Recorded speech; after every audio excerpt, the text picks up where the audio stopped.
श्रीराम जय जय राम.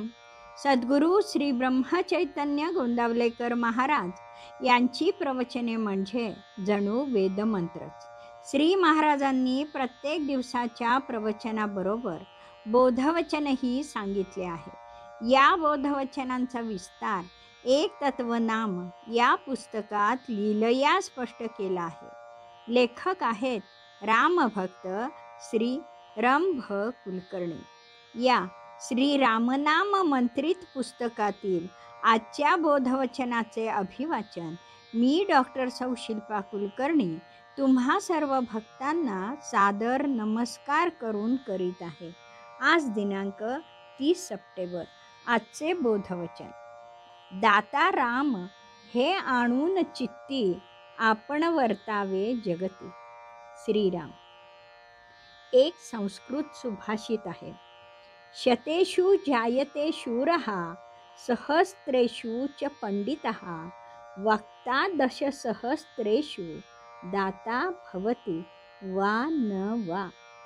100 जणात एखादा शूर जन्माला येतो, 1000 एखादा पंडित, 10,000 एखादा वक्ता जन्माला येतो, पण दात्याची मात्र वानवाच दृष्टीस पडते. अशा दुर्मिळ दात्यांमध्येही सर्वश्रेष्ठ स्थान भगवंताचे आहे. हस्तस्य भूषणम दानम.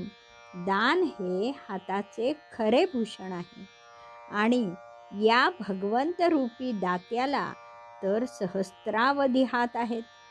अनंत हस्ते कमला वराने देता घेता किती घेशील दो कराने. कबीराचा एक दोहा आहे.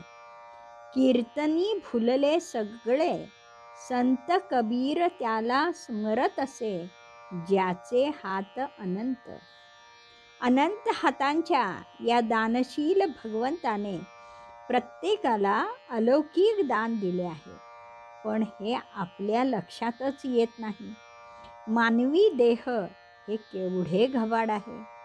देहाचे स्थूल आणि सूक्ष्म असे 2 भाग आहेत.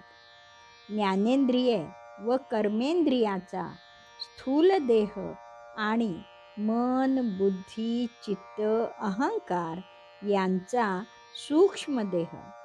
मननशील मन, चिंतनशील चित्त, विवेकशील बुद्धी आणि यांचा सदुपयोग करून कार्यप्रवण करणारा अहंकार ही केवढी मोठी देणगी आहे. डोळ्यांना दृष्टी, कानांना श्रवण शक्ती, नाकाला गंध शक्ती, जिभेला वाक शक्ती, त्वचेला स्पर्श ज्ञान हे भगवंताचे मानवाला लाभलेले वरदान आहे. माणसाच्या शरीराचा, विशेषतः मनाचा कल्पनातीत विकास करता येतो. मानवी मेंदूतही विलक्षण सामर्थ्य आहे. त्याच्या बुद्धीची आणि कल्पनेची पातळी फार उच्च आहे.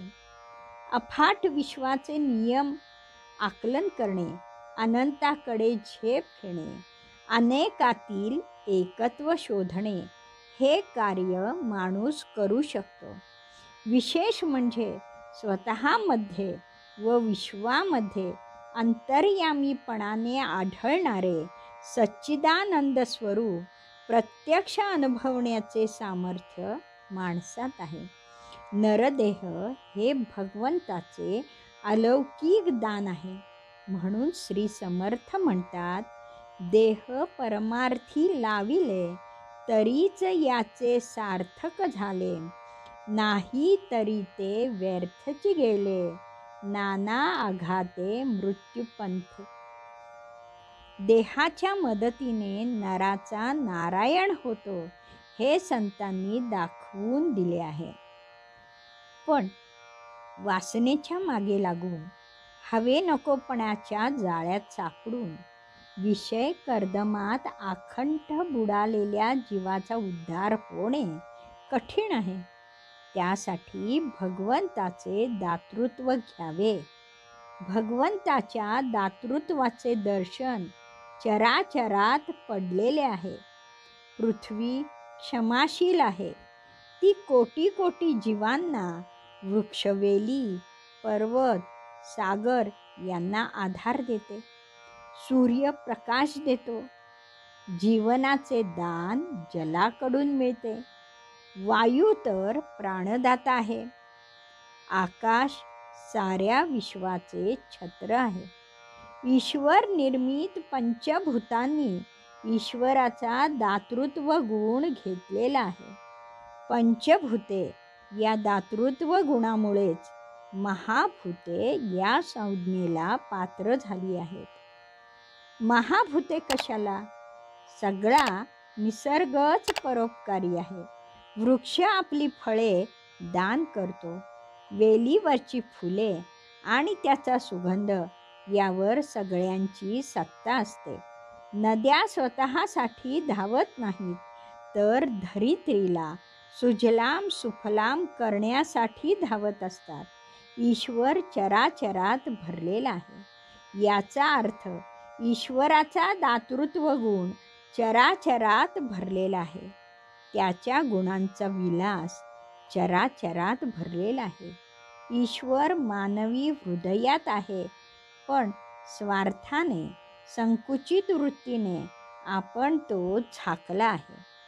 देहबुद्धीने निर्माण झालेले हे स्वार्थाचे क्षुद्रपण फेकून दिले तर आपलेही मन विशाल होऊन ते विश्वमनात लय पावेल.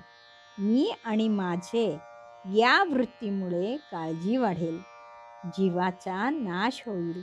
म्हणून दाता राम हे आणून चित्ती, आपण वर्तावे जगती.